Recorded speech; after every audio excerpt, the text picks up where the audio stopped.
Chris, what is our fourth main topic today? Our fourth topic comes from Gregory. Hey, John. Wondering if you saw that Dwayne Johnson just completely slammed Warner Brothers, or at least the former owners of Warner Brothers, for sidelining Henry Cavill's Superman for the last number of years. I know you agree with him, and I do too. Seriously, what was their thinking process? It seems like the dumbest decision to leave him out. What do you think was behind that? All right, Gregory, thanks a lot for sending that in. And yeah, look, you guys know how I feel about Man of Steel, the most underrated comic book film of all time. I love that movie. Henry Cavill is my favorite Superman. Love all the guys who played Superman. Henry Cavill, I just think is the best suited to play the role. That's just me. And of course, The Rock's been very vocal about the fact that he has wanted to have Superman back in the DCU for a long time. However, he's actually ramping it up a little bit more now, coming out and straight up calling Warner Brothers' treatment of Henry Cavill's Superman as being, quote unquote, inexcusable is the words he's using. This comes to us from MSN, who write the following. And this is a quote from Dwayne "The Rock" Johnson.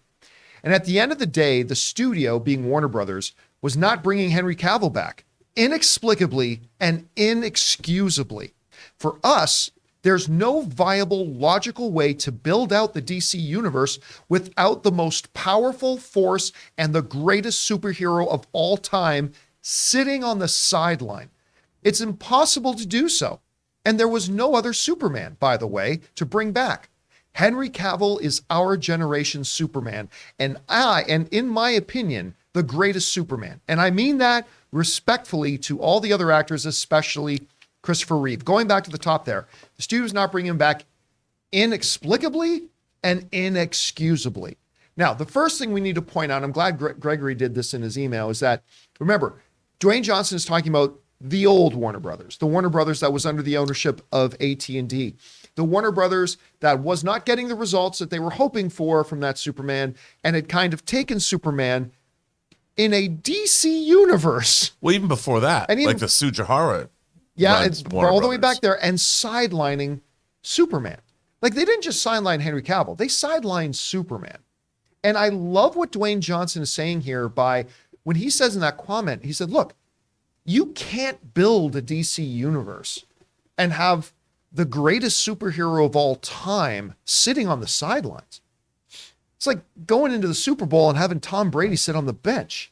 I mean, what do you think you're trying to accomplish here? Look, I have always said that I understood the old Warner Brothers trepidation a bit. Like, the fact of the matter was that Man of Steel, despite the fact that I know it's a masterpiece, there was a lot of people who didn't like that movie. I respect that. If you didn't like it, you didn't like it. And I respect that. I disagree completely, but I respect that. And it didn't have the financial return that they were kind of hoping to. Now, a lot of people will say, well, Man of Steel made about as much money or a little bit more money as the first couple of MCU films. Granted, but the MCU had built and developed the comic book genre to being the most dominant genre at the box office. And so by the time Superman came out, it's understandable that Warner Brothers felt it should have done better than it did the box. And again, I understood all of that. I got their understanding and their rationale. But I fundamentally disagreed with their conclusion that, well, the thing to do then is to sideline Superman and to take him out completely. And all the time that AT&T still owned Warner Brothers, Dwayne Johnson and his team kept going to them, let us have Superman back in. And they just kept saying no. No. And it wasn't until Discovery took them over and David Zaslav came in and said, are you kidding? I love Henry Cavill. Yeah, go get him. And it's great that they did. And so I kind of love hearing about this. And I agree with you. Look, I still think even when you disagree with somebody, you got to try to at least understand what their perspective was. And I understood what AT&T Warner Brothers perspective was on that and why they had some trepidation. But I still agree with Dwayne Johnson. It's inexcusable. You cannot try to continue on with your DCU without Superman, and Henry Cavill is our generation Superman. So I love his comments here. Anyway, Chris, you heard what Dwayne Johnson had to say. What do you make of his comments? I mean, first of all, slammed. I think we can calm down a little bit on that one. He's not in the ring. He's calling some people out. I know, you're calling saying what you did was inexcusable. I don't know if slam is an inappropriate word. I think he's gone a spade because I've said the same thing about, having a DC universe without Superman is just bizarre. And I never understood why. Now, I didn't have the same feelings about, and it has to be Henry Cavill. There's absolutely no way we can move forward. I'm very glad it's still Henry Cavill. I think that's going to be wonderful. But it has been a really odd, glaring issue of, so we're going to have Justice League characters, but we're not going to have Superman? Okay, that seems odd. So I completely understand it, especially now that he is talking about the other people who were in charge. It's a little easier to talk about a regimen when they're no longer in charge. Yes. And by the way, I had a friend of mine text me this morning. I said, I think it's pretty disrespectful for Dwayne Johnson to talk about the companies that he's working for. And I was like, well, not really, because it's not really the company he's working for. This Warner Brothers is a new thing now. The old ownership at Warner Brothers, that's who he was critiquing. He has spoken very positively about the new ownership there and the direction they're letting them go. Anyway, guys, we want to thank a sponsor of today's video, Mint Mobile. This holiday season, the best deal in wireless can only be found at Mint Mobile. Right now, when you switch to Mint Mobile and buy any 3-month plan, you'll get another 3 months free. As the first company to sell premium wireless service online only, Mint Mobile lets you order and activate from home with eSIM while saving tons on phone plans starting at just $15 a month. Guys, you know I've been using Mint Mobile long before this holiday deal, and I have to say, it is the perfect time to switch. Since I switched to Mint Mobile, I've been spending 1/3 of what I used to spend on my mobile service with the other big name company. And with this buy 3 months, get 3 months free, not only is it a great choice for you, but it makes great gifts for the people you love. Mint Mobile's best offer of the year is here. By going online only and with eSIM and eliminating the traditional costs of retail, Mint Mobile passes those significant savings on to you. All of their plans come with unlimited talk and text plus high-speed data delivered on the nation's largest 5G network. You use your own phone with any Mint Mobile plan and switch easily and effortlessly with eSIM. Or if you need a new device, for a limited time, get 6 months of free service when you buy a selected device and plan. So guys, for a limited time, buy any 3-month Mint Mobile plan and get 3 more months free by going to mintmobile.com/Campea. That's mintmobile.com/Campea. Rob, what's your big takeaway from what Dwayne Johnson was saying here? Well, I totally agree with him. And I think, look, that Warner Brothers regime, we know from this was all of them. The reason we didn't get another Henry Cavill movie, in my opinion, is that they were covering their ass because the road they went down with Zack Snyder was not the gigantic success they thought it was going to be. It was successful.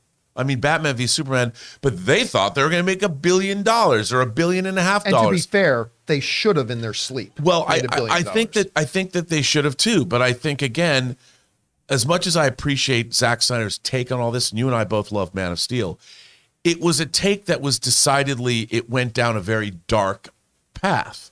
And it was, what I don't understand is, he could have made his trilogy of Superman movies, and then why not make another? I know it was not part of the thinking. I mean, the executive thinking is always risk averse. I get it. I understand why they didn't want to go down that route.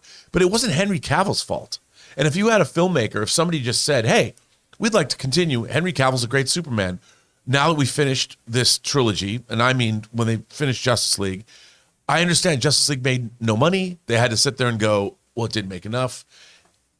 They just didn't want to commit to a Henry Cavill Superman movie, and so it was done. In their mind, it was done. Then you had this weird AT&T takeover, and everybody wanted to get their stock options or whatever the hell, the bonuses they were going to get. So then all that was dead. And it really, it went into a dead end. And so all it really needed was somebody like Dwayne Johnson who has enough power or enough juice to keep pushing. And then they finally, a instance opened up where David Zaslav was like, well, yeah, why don't we have Superman? Why not? We've got a great Superman. In his mind, he hasn't failed at anything. He doesn't have any baggage. He's taken over the company. I'm going to do cool stuff. Why wouldn't you make a Superman movie? And he did. He's going to. And they're going to do something. And whatever it's going to be, I'm sure it's going to be great because he is a great Superman. But, you know, when everyone's thinking the thing that Henry Cavill was associated with was never ultimately as successful as it should have been. So we're not going to go further with it, which I think was dumb. You know what somebody said to me the other day? And I do not do the X director directing X movie questions, but somebody brought this up to me and said, no, think about this. They said, John, listen to me here. Think about this for a second. I know it's going to sound like I'm just throwing out a popular name, but honestly, think about this. Guillermo del Toro doing a Superman. Oh, dude. And I thought about that for a second. At first I thought, well, that doesn't really match stylistically. But then I thought about what he did with Blade and how he adapts his own style to fit the material he's doing. And all of a sudden I was like, Ooh, how do I write to James Gunn to say talk to Guillermo del Toro about doing a new Well, the Superman thing about movie? if you look at Guillermo del Toro's films, I mean, if you look at the shape of water has the kind of emotional resonance that a Superman movie could use. And it's like, wow, what, a woman falling in love with an amphibious creature? Well, yes, because an amphibious creature is an alien. It's Superman. And the fact that he was able to create that kind of a connection, Guillermo del Toro has the soul of the director that needs to make a Superman movie. And you can see it in Devil's Backbone. You can see it in one of his first movies, Kronos. Now, you might not see exactly what Superman has, but if you're a smart, Kevin Feige would go, yeah, let's do that. Yeah. He would know because he could see and look and go, yeah, well, I don't see Superman in Kronos or Mimic or Blade 2 or Devil's Backbone or Pan's Labyrinth.